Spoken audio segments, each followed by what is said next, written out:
Hello and good evening. I'm Melissa Idris. And I'm Sharad Kuttan. Welcome to Consider This. This is the show where we want you to consider and then reconsider what you know of the news of the day. Now, the government is set to purchase 150,000 courses of the antiviral COVID-19 oral drug called Molnupiravir. According to the manufacturer Merck, the pill is said to be able to reduce by 50% the chance of individuals at risk of severe illness from being hospitalized due to COVID-19. Now, is this new COVID-19 pill really the global game changer in the fight against the pandemic as it started to be? Dr. Vinod Balasubramaniam is a senior lecturer and lead of the Infection and Immunity Research Strength at the Jeffrey Chia School of Medicine and Health Sciences of Monash University, Malaysia. He joins us now. Vinod, this drug, this Molnupiravir drug, is this antiviral pill the game changer that everyone touts it to be? What do you think? Thank you very much, Melissa. Thank you, Sharad, for having me again. I'm pretty excited. Okay. Now, let me reiterate this first. Vaccination remains our ultimate shield for the fight against COVID-19, right? Let me reiterate that. Now, having said that, it's always good, it's always safe to have an extra weapon in our arsenal, right, to fight COVID-19, right? Now, what is Molnupiravir, right? It's named after the Thor's hammer, Mjolnir. Yeah, it's just a fun fact. Yeah, it's an investigational, right? It's orally administered form of a potent ribonucleoside analog, right? So, what are ribonucleoside analogs? Those are nitrogen bases in our RNA, right? What it does, it inhibits the replication of SARS-CoV-2, the causative agent of COVID-19, right? It's been shown to be, really potent, active in several preclinical models of SARS-CoV-2, including for prophylaxis, treatment, prevention of transmission. That's very important, prevention of transmission. Okay. Additionally, you can look at preclinical and clinical data, right? Has shown that this drug to be active against most common SARS-CoV-2 variants, right? You're talking about Mu, Delta, and also Beta and Alpha, right? Now, how does it work, right? It mimics the previously approved drug, remdesivir, right? Now, we know that the SARS-CoV-2 virus, which causes COVID-19, makes copies of itself by encoding instructions on RNA, right? It is made out of bases, like I said before, molecules identified by the letter A, C, U, and G, right? Now, remdesivir imitates A, which is adenosine, right? While Molnupiravir imitates U, which is uracil, or C, which is cytosine, right? This is very, very crucial. Now, what happens? So when the virus incorporates remdesivir into its RNA, this is an example, right? The drug causes its reproductive cycle to stall, similar with Molnupiravir, right? Molnupiravir causes error in the viral replicative cycle. Because of that, the viral replication cycle is stalled. It is not active. It cannot infect neighboring cells. It cannot transmit itself, right? We stop transmission, right? So basically, what this drug does is that it fools the virus, but they don't fool the human cell, right? So they have a targeted effect, and the most part leave the human cells alone. So it's safe. Vinod, can I just take you up on that, because you've put a lot of information before us, and I'm trying to assimilate all of it. You mentioned this drug remdesivir, and we've heard about it for a year now. What distinguishes remdesivir from this new drug? I mean, what are the added advantages? Why wasn't remdesivir the game changer, and why, and now this drug the game changer? So initially, remdesivir was approved, right? It is also orally taken. It is really, really efficient against Ebola, right? It was initially designed for Ebola, right? And we know that, scientists are, racing to find off-the-shelf medications, right? These are known as drug repurposing. Why? The ease of use, right? Number one, the ease of use. Compared to other therapies like monoclonal antibodies, blood transfusions, right? Drugs, which is in the form of pills, right, are much, much easier to be given, to be transported, and to reach difficult to reach communities, right? So So it provides a good alternative. Now, how does it differ? Mechanism, right? Remdesivir imitates A, adenosine, right? Molnupiravir imitates C or U, right? So it has, variation, right? It has variety of mechanism to fool the virus. Okay. And okay, so you're telling us how it works, and I'm just wondering about efficacy. Can you help us put into context when Merck says that it reduces by half the chance of high-risk individuals from being hospitalized due to COVID? Put that into context from the other drugs and the other therapeutics that we know that are currently available to us? Sure. So we know that the Merck drug, right, the Molnupiravir, reduces the risk of hospitalizations or death by 50%. Right. This drug is different because it is given at early infection, although some say that it is also given at phase category 3, category 4, category 5. Right. We also have other up and coming drugs, right, and monoclonal antibodies, which are given before you get infected. So what happens is that these monoclonal antibodies lingers around your blood circulatory system almost up to a year, right? Provide protection, right? We have various, we're looking at various companies, right? We have Regeneron, which shows that 72% protection against symptomatic infection, right? We also have GSK's monoclonal antibodies, which have shown 79% in reduction. Yeah, so it's comparative. So all of them are racing for approval. All of them also are waiting to publish their results in peer-reviewed articles. So I think it's a good development. Right? So Vinod, let's talk about that. You know, there are competitors, and we saw this in some ways this wonderful situation of competition between different pharmaceutical companies, not just in terms of producing a vaccine, but producing different types of vaccines. And so the whole world has had a lesson in the various ways in which vaccines can possibly work, right? When we look at, say, the Pfizer candidate, which is apparently another drug, oral drug that will help retard the replication of the virus once it's entered the body. Do we see a difference in methodology? Are we looking at different types of drugs with different methodologies, or are they all the same? Absolutely. So we're looking at drugs working differently, mechanisms, right? In terms of binding with the virus, target which part of the virus is targeting, right? So we're looking at different methodologies, different ways of creation, right? Some of them are analogs, some of them are antibodies, which mimics viral replicative cycles. Some of it retards viral growth, it binds with the viral proteins. So different way of its action, right? The good news is that majority of it gives really good protection, looking at somewhere above 50% to 80%. So, like I said before, it's always good to have variety of weapons in our arsenal against COVID-19. Okay. And I think by looking at recent developments, it's really good. It gives a feel good, feeling to everyone, because we are finally looking at light at the end of the tunnel. Now we're looking at holistic approach with vaccination, of course. So which means we can save more lives. Yeah, sorry, please. Okay, so I want to ask you, there's something else that you mentioned, Vinod, just now, which was when you use this drug, because as I understand it, I really am a layman here, kind of just reading around. It suggests that this is about the replication of the virus.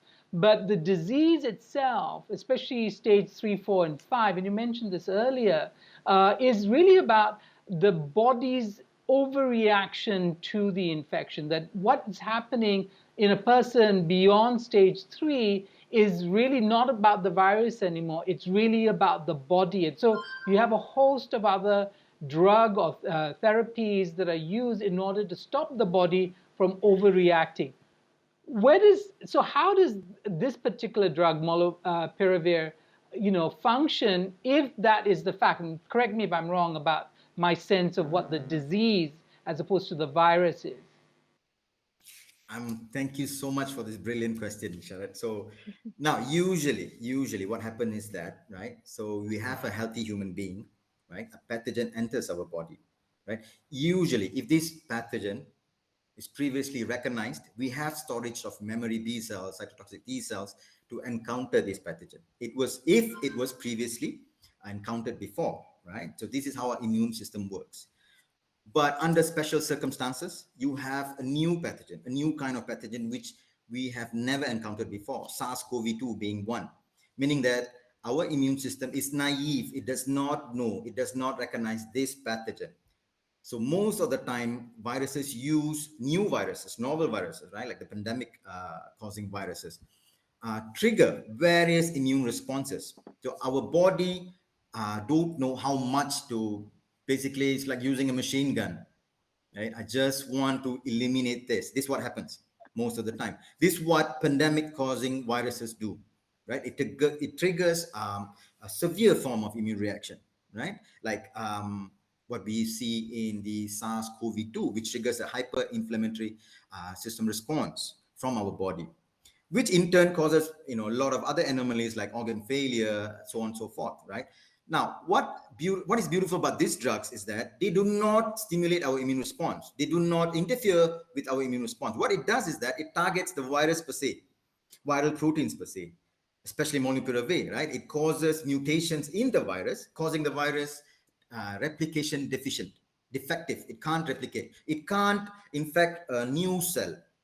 Basically, it enters the cells, molnupiravir comes in action, it's stalled, giving our immune system time to clear the virus. So yeah. Right. Okay. Yeah, sure. Okay.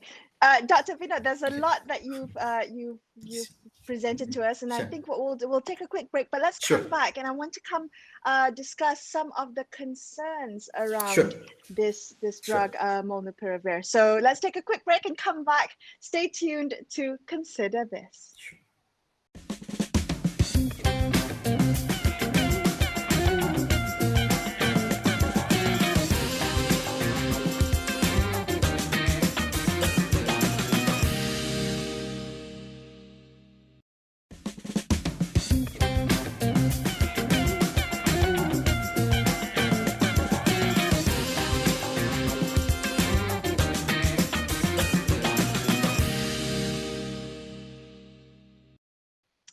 Hi, thanks so much for staying with Sharad and I on Consider This. Let's continue our conversation about the antiviral pill Molnupiravir with virologist Dr. Vinod Balasubramaniam from the Jeffrey Chia School of Medicine and Health Sciences of Monash University, Malaysia.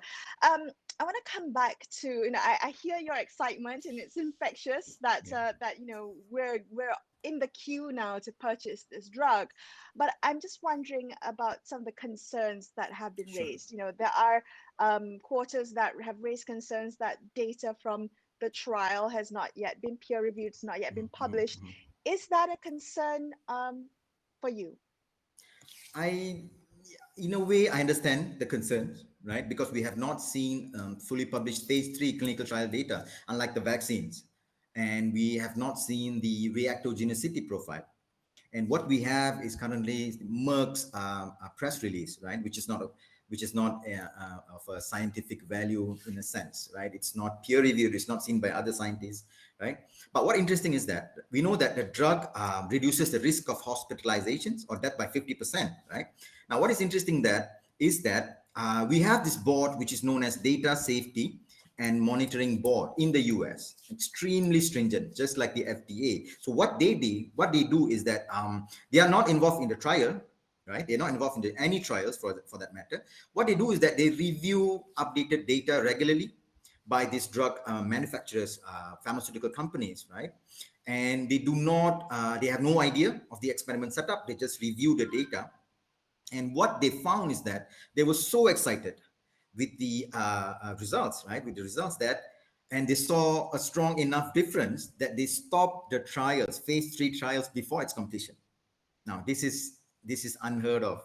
This is unheard of. So initially we had around 1,850 participants in the clinical phase 3 trials. So while there were 775, half of it, right, randomized, they stopped the clinical trials after seeing the results, right? Of which they saw that 385 out of the 775 received the drug and saw their hospitalization and death rate to reduce from 14.1% to 7.3. And they say that, okay, we've seen enough, please ask for emergency approval. So that rarely happens. Okay, so Vinod, there are probably discussions happening within the field of clinical research and by experts like yourself of a sort that perhaps us laymen can't get into.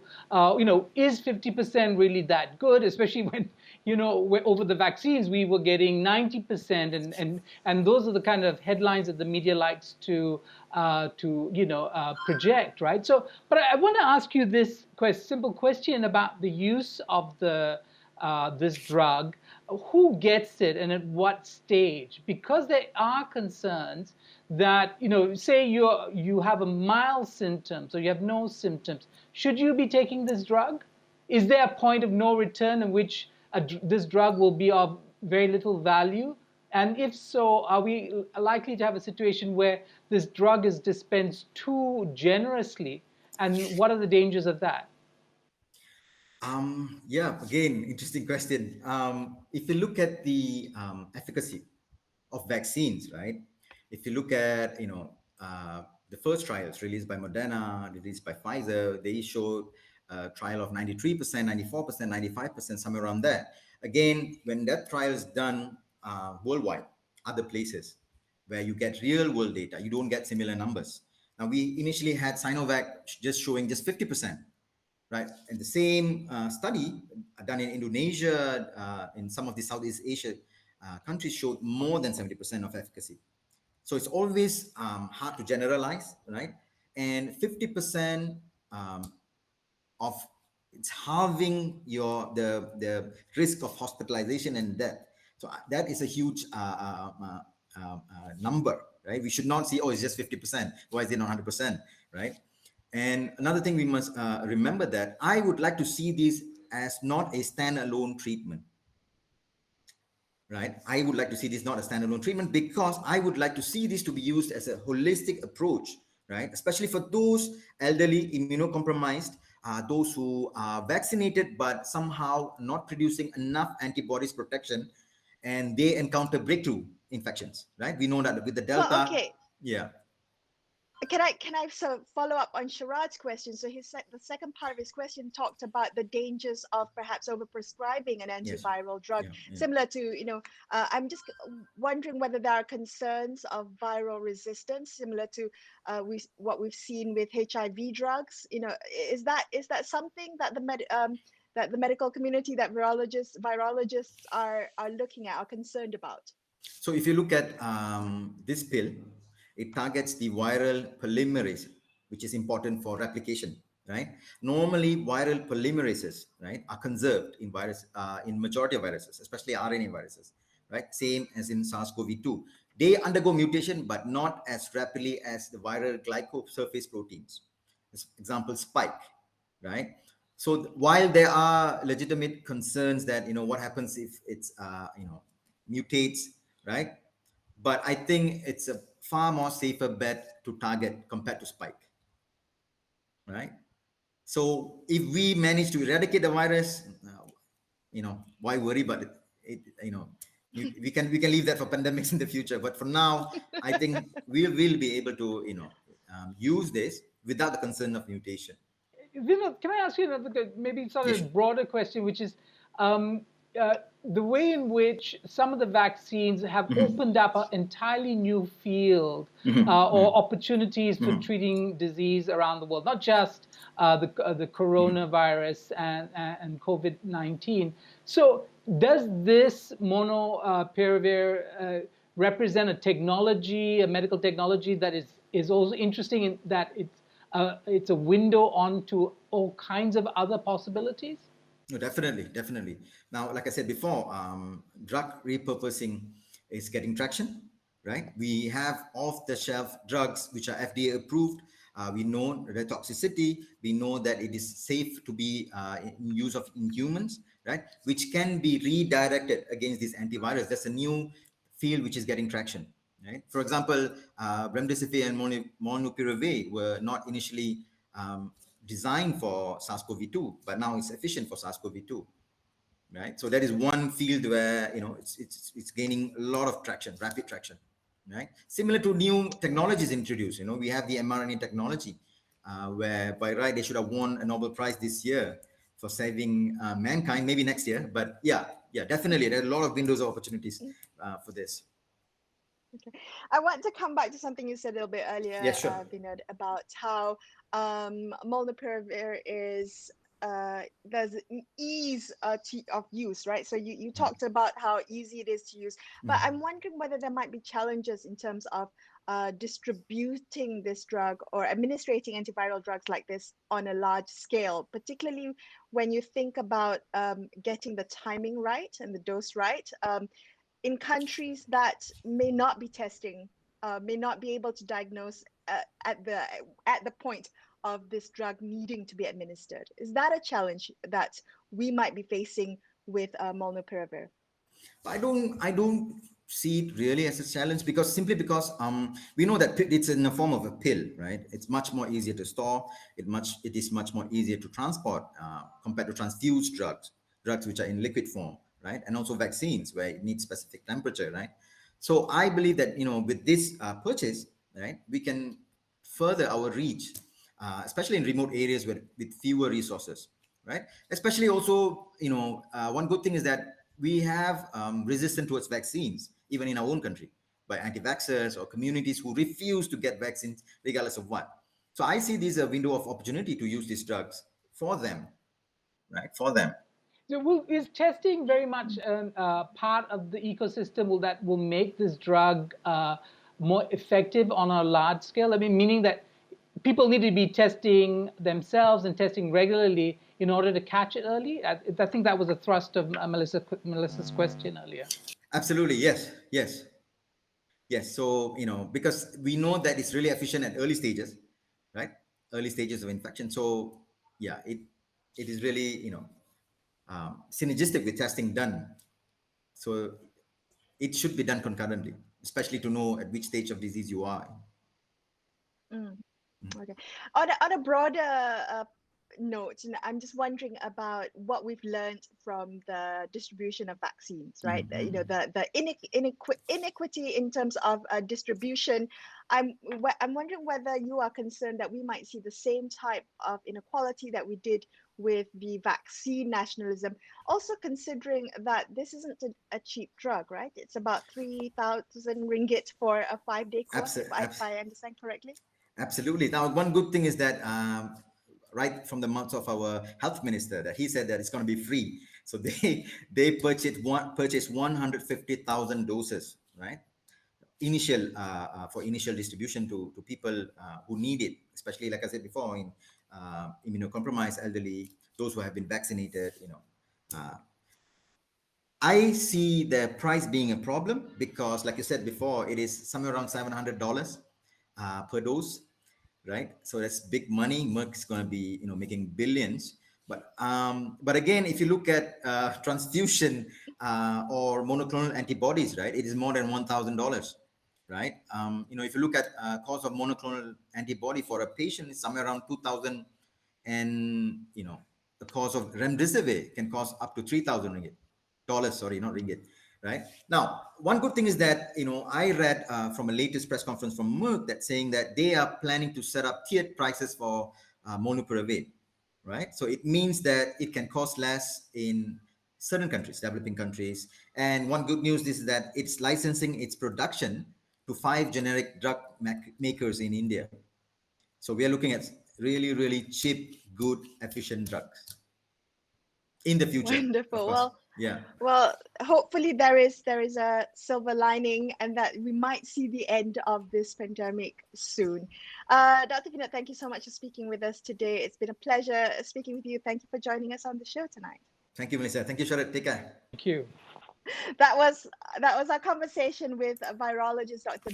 Vinod Balasubramaniam from the Jeffrey Chia School of Medicine and Health Sciences of Monash University, Malaysia. That wraps up this episode of Consider This Before we leave you tonight, a reminder that you can get the latest information on COVID-19 vaccines at astroawani.com as well as the Astro Awani app. I'm Melissa Idris. And I'm Sharad Kuttan, signing off for the evening. Thank you so much for watching, and good night.